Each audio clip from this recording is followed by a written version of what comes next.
Okay, imagine this for a second. Tourism, but not just, beaches and museums.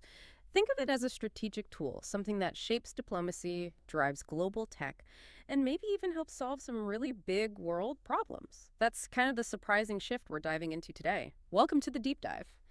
This is where we take a whole stack of sources, pull out the key insights, and basically give you the shortcut to understanding what's really going on. And for this deep dive, we're digging into how Saudi Arabia is completely transforming its tourism sector. It's not just about the economy anymore, it seems to be a powerful lever for diplomacy and, well, global influence.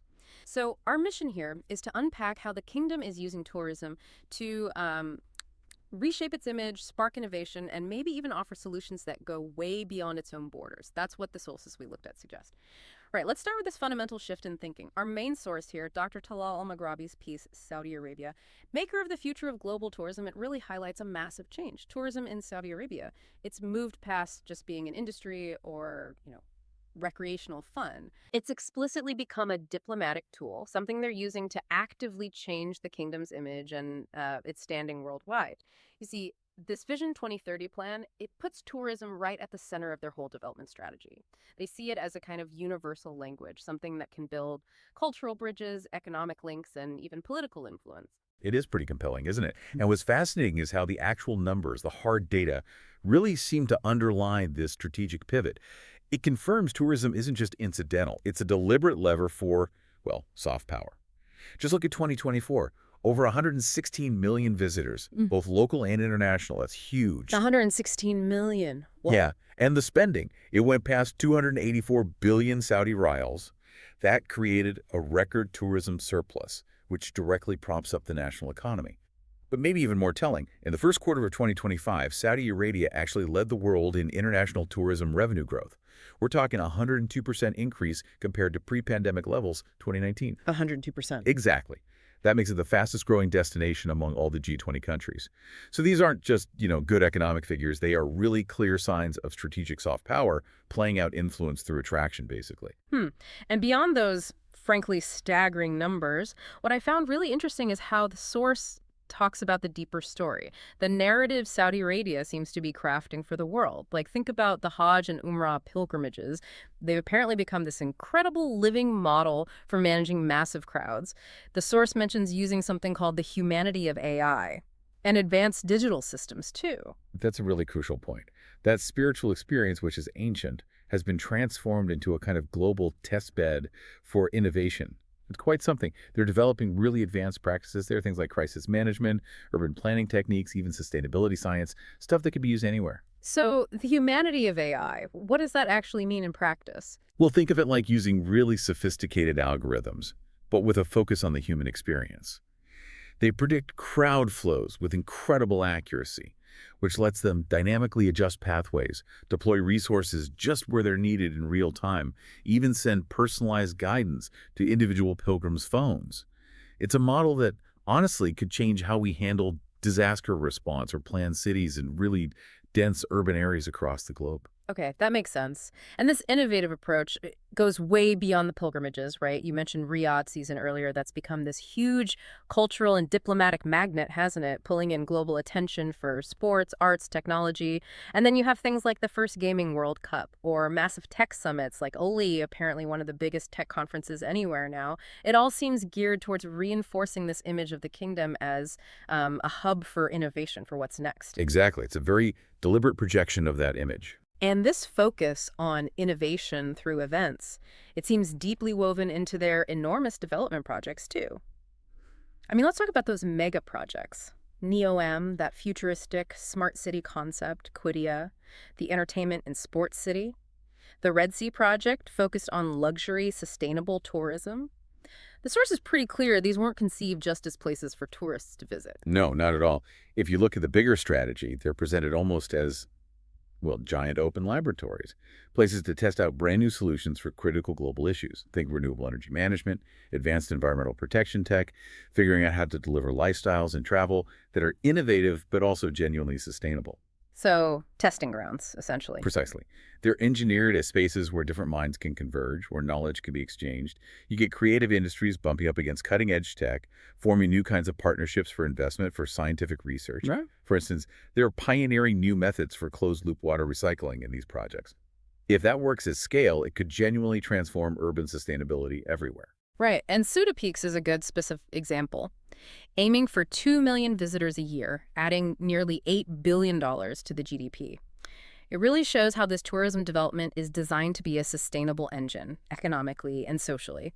And there was this anecdote in the source that caught my eye about a British university professor specializing in tech and AI. Yes, I remember that. He's apparently now using these Saudi projects and the solutions they're developing as actual teaching models, even as research seeds for his students' practical projects. hmm And that really brings up a fascinating question, doesn't it?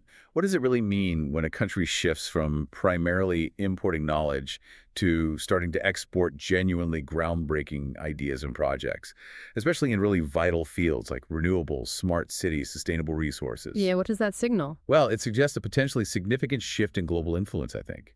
It hints that solutions developed there might actually be adopted, maybe adapted, by other nations facing similar huge challenges. It could foster a new kind of global collaboration, driven by innovation originating there. Okay, that's a powerful idea. Let's pivot slightly now, because sports tourism seems absolutely central to this whole picture as well. I mean, they've got some huge events lined up. Hosting the 2034 FIFA World Cup, that's massive. And the 2029 Asian Winter Games in Saudi Arabia. That's certainly ambitious. It is ambitious, and it's backed by some seriously advanced sports infrastructure that's being built at incredible speed. We're seeing these smart, iconic stadiums planned, like the King Salman International Stadium. It's designed not just for sport, but as a cultural landmark, integrating smart tech throughout. Then there's Jeddah Central Stadium, meant to be a lively urban hub, Qiddiya Stadium, reflecting that project's whole entertainment focus. And the EOM Stadium. Oh, it sounds wow. How so? It's planned to be built vertically, inside the line, that linear city concept, at a significant height. It's pushing boundaries in architecture and urban design. Wow. And the point is, these aren't just meant to be arenas. They're envisioned as urban landmarks that promote this integrated lifestyle, focused again on innovation and sustainability. And this push isn't just internal, right? They're taking Saudi sports global, too. You mentioned the example of hosting the Saudi Super Cup in Hong Kong. That's right. And that move wasn't just random. It strategically highlights the growing international reach of the Saudi League and its clubs, sort of mirroring how major European leagues operate globally. But there's a unique layer here, a specific diplomatic, tourist, and economic goal. That match in Hong Kong, it wasn't just about football. Okay. It was carefully designed to build new fan bases overseas, to spark interest in actually visiting Saudi Arabia. It's about weaving sports, tourism, and culture together into one package. This approach positions Saudi sports as quite an influential tool of soft diplomacy worldwide, building connections and projecting a very modern, dynamic image. Right. So pulling all these threads together, the economic impact, the innovation labs, the cultural narrative, the sports diplomacy, what does this all really add up to for the future of tourism globally? The source also mentions that Saudi Arabia sees the tourism industry itself as a kind of global responsibility. Exactly. And that perspective seems to be the driving force behind the recent launch of TOURAS, the Global Tourism Council. This is something new, apparently quite foundational. It brings together top international leaders, people from the WTTC, Amadeus, even TikTok and Cirque du Soleil. Big names. Okay, to rise, and what's its main goal? Its stated purpose is to proactively shape tourism's future for decades, to set new global standards, really focusing on sustainability, on innovation, and on continuous R&D in the sector. And Riyadh is hosting the first summit. Yes, the first TOURAS Summit is scheduled for November 2025 in Riyadh. That positions the city and the kingdom as potentially the leading global platform for making key decisions about tourism's future. Interesting. So when you look at the whole picture, what Saudi Arabia seems to be offering isn't just, come see the sights. It's more like they're presenting tangible solutions to global challenges, tested within their own projects. Solutions in advanced crowd management, tech innovation, environmental protection, developing next-gen sports and cultural facilities, transport systems, all geared towards making tourism sustainable long-term.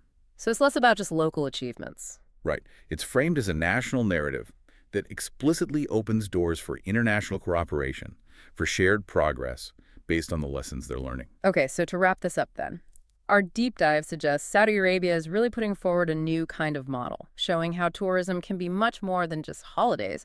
It can be a serious driver for knowledge sharing, for development, and maybe even shared prosperity. That's the core message. And the source finishes by saying something quite profound, I thought. That Saudi Arabia isn't just issuing an invitation to visit. It's inviting the world to become a partner. A partner in a story about a rich civilization, yes, but also about a very forward-looking vision. One where tourism acts as a bridge for better understanding between cultures, for peace, and for building a future that's more sustainable and more innovative for everyone. A partnership model. That leaves us with a final thought, doesn't it? If this is the approach Saudi Arabia is taking, what might that mean for how other countries think about their own development or their international relationships? Could they also start seeing tourism less as just an industry and more as, well, a framework for tackling global problems together? Something to think about.